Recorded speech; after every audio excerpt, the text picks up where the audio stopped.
Hey folks, this is Chris with the Human Project Podcast. In this episode, we're going to talk about the difference between noticing versus analyzing.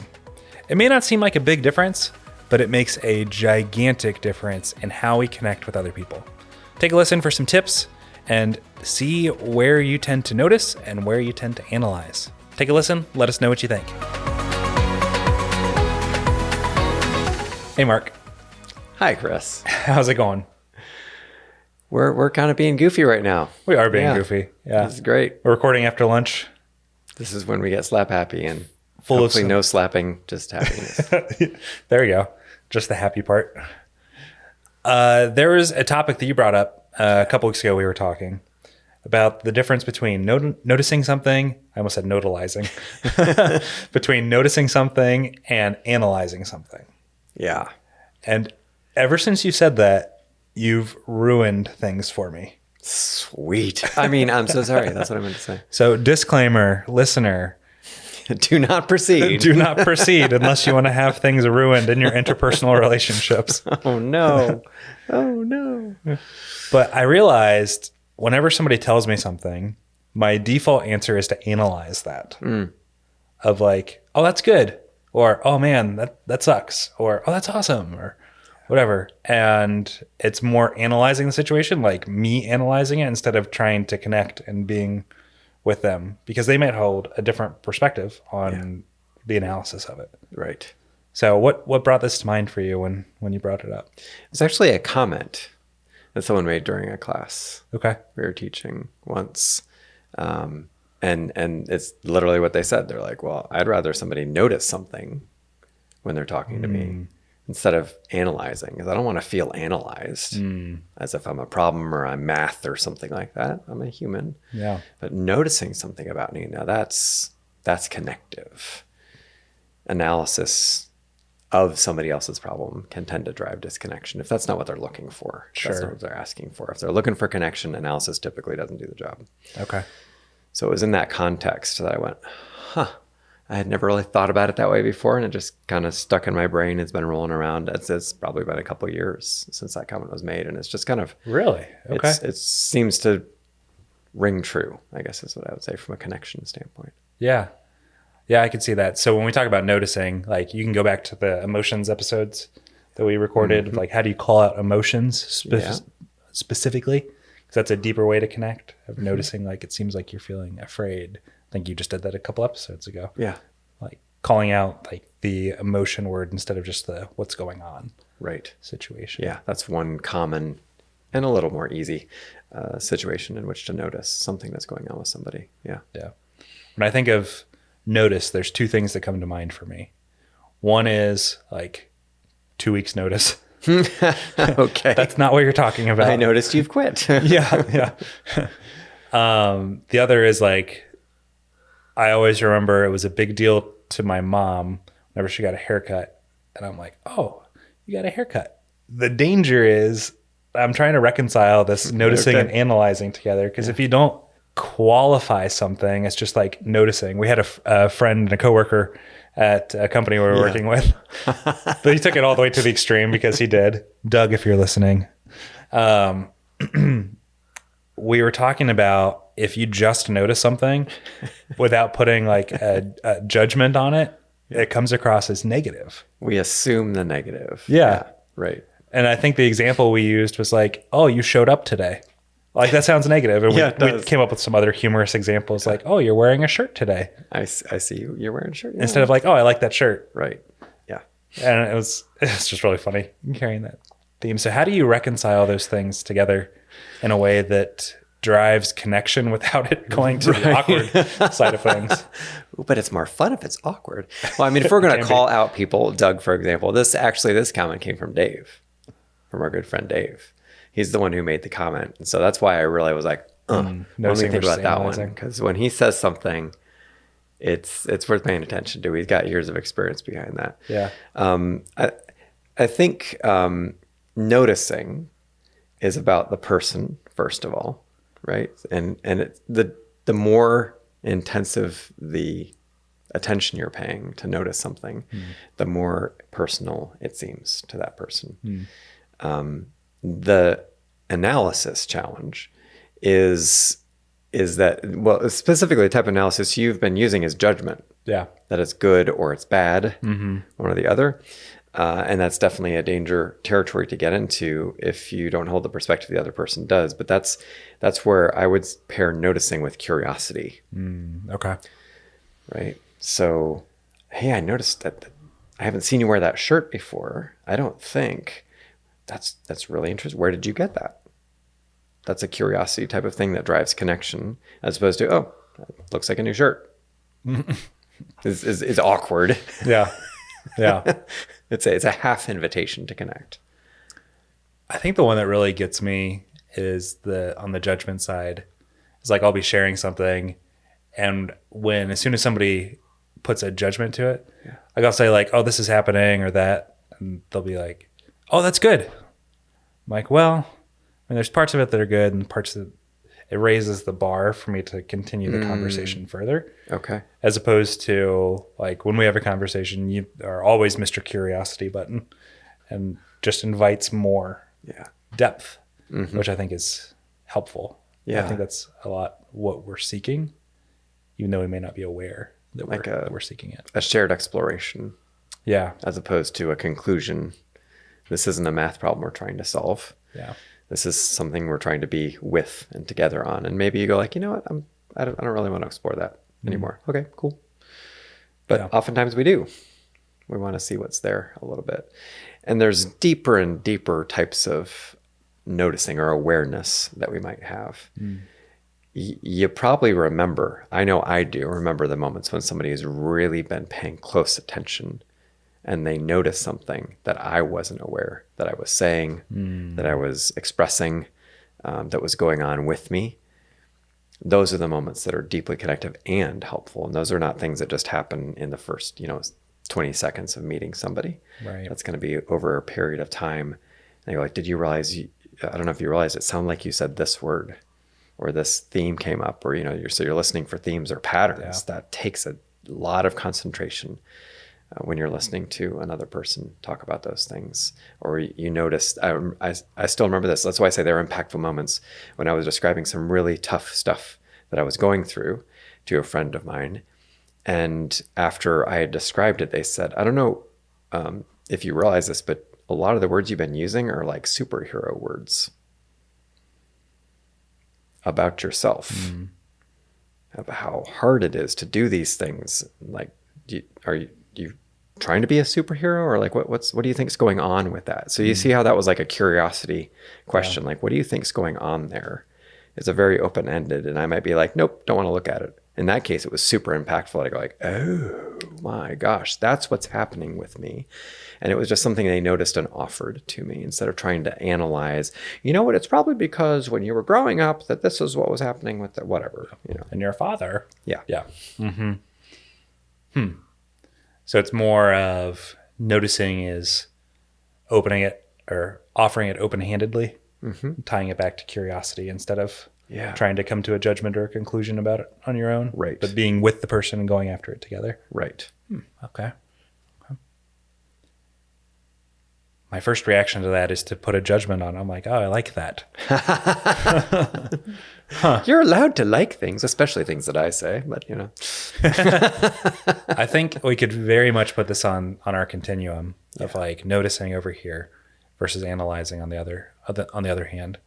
And it's this blend of them together that really unleashes like power of the intent is doing that together to draw connection. Yeah, it's like different notes in music or different colors when you're painting or doing something artistic, that you want these things together in relationship. And yet to be analyzed without your permission is usually disconnective, whereas being noticed is usually something you don't ask for and you appreciate that somebody has done. Yeah. Yeah, you feel seen instead of somebody's like, stop trying to figure me out. Yeah, right. Okay. I'm not a puzzle to be solved, thanks. Even though I am, in some senses. Yeah. That's not how I want to be treated. I think the counterpoint to that I'm wondering what your thoughts are on this, is that sometimes we need to not just notice. We need to confront Yeah. or say, hey, that what you're doing is not good. Sure. How would you reconcile those situations together? So I would put noticing in the category of connective, right? We're trying to establish connection, reestablish connection. I'm trying to be with this person and help the other person get the message. I want to be with them. I'm trying to be with them. Yeah. Now, in a situation where they're doing something that's dangerous to themselves or others, clearly out of line, connection is not the priority at that moment in time. It is safety, whether it's for myself, the other person, or somebody else. And so that's not noticing, hey, I've noticed that you're doing something illegal. Sounds ridiculous because I'm using it as an extreme example. I hope it sounds ridiculous anyway. In the passenger seat, I noticed you're driving 120. You're right. Yeah. I'm not trying to connect. That's not the priority at the time. I'm trying to address the danger at that moment. Now, when you blend those two things together, there are things that aren't acutely dangerous, like driving 120 miles per hour around a curve or something like that you'd be like, so how are you doing today and feeling? And right, you don't want to connect that's obviously ridiculous sounding, but there are situations that kind of fall in the in-between. Yeah. Oh yeah. Where you've got people who maybe are good friends of yours. They're doing something that's more of a slow burn danger, we might say. And also you want to connect with them. And so you need to connect with them in order to have that challenging conversation. I would say that's where you're starting to blend those colors or those notes in there. Okay. To be connective, to be noticing, and then you can use confrontation as an appropriate thing. It's not, I would say we talk a lot about the softer parts of these things that might seem like we're saying don't have the hard conversations. Yeah. That might be an easy way to interpret some of what we're saying. I think in some ways, the reason I look at it that way is because many people have over-indexed into we just want to punch people upside the head with the truth. Yeah. I think that's probably worth a episode for us to discuss. Yeah. Like, how do you reconcile those things? I was just curious on the noticing and analyzing side. So what are some practical ways that we can do a better job of noticing and connecting with the people around us? One comes to mind for me is, this is me talking to myself. Okay. Of stopping with that's good, that's bad, awesome. Okay. Like, I was actually talking to Christine about this last time we were at a class, and she was telling me something that was going on. And I realized I said awesome 3 times because I was genuinely excited by the news she was sharing with me, but it was like a capper to the conversation. Okay. And I could tell like she wanted to talk more about it. But when I said awesome, she was like, yeah, it was awesome. That was it. Yeah, you're instead of like "And helping to lead the over." conversation and continue continuing it forward. Right. So that's one that comes to mind for me. What about thoughts from you? I think an intentional and intense, maybe even, focus on the person that you're with, which is a broad statement, but I like, okay, don't get weird and creepy about it, all right? One thing we like to Lean in really closely, eyes down, intense eyes open. Blink, blank, blank. Oh my gosh. Sorry, that's just the picture that came to mind. One analogy we like to use in class, when we're talking about connection and listening, is that our brains can process, it's hard to know for sure exactly, but somewhere around like 1,000 words a minute. Oh, wow. And we can speak something closer to 150 words per minute. Now, those are It's quite the delta. very, very rough numbers. You can find studies, but those are in the ballpark, and you can tell they're very different, like order of magnitude almost of difference there. And so when someone's talking, our brains are like going laps, right, around the person who's talking. We're thinking about where they're going to go. We already know how it's going to finish. We're analyzing things that are going on. We're thinking about what we're going to have for dinner, all sorts of things. Where can I get my next dopamine hit? If we refer back to our last episode. But it's like a Ferrari. Our brains are Ferraris. The person who's speaking when we're speaking is a bicycle. It's really tough to get a Ferrari to drive down the street at the same speed as a bicycle to be with the other person. That's why this is so difficult. But in order to really notice well, that's some of the discipline that we need to have, that we want to grow in ourselves. And some of that is trying to see the things that you were talking about earlier. Like, how do you notice what their emotion is? What are they expressing from an emotional standpoint? So when Christine was really excited about something, you were tuning into that. You were probably reflecting it in your face, the same as she was being excited. That's very connective.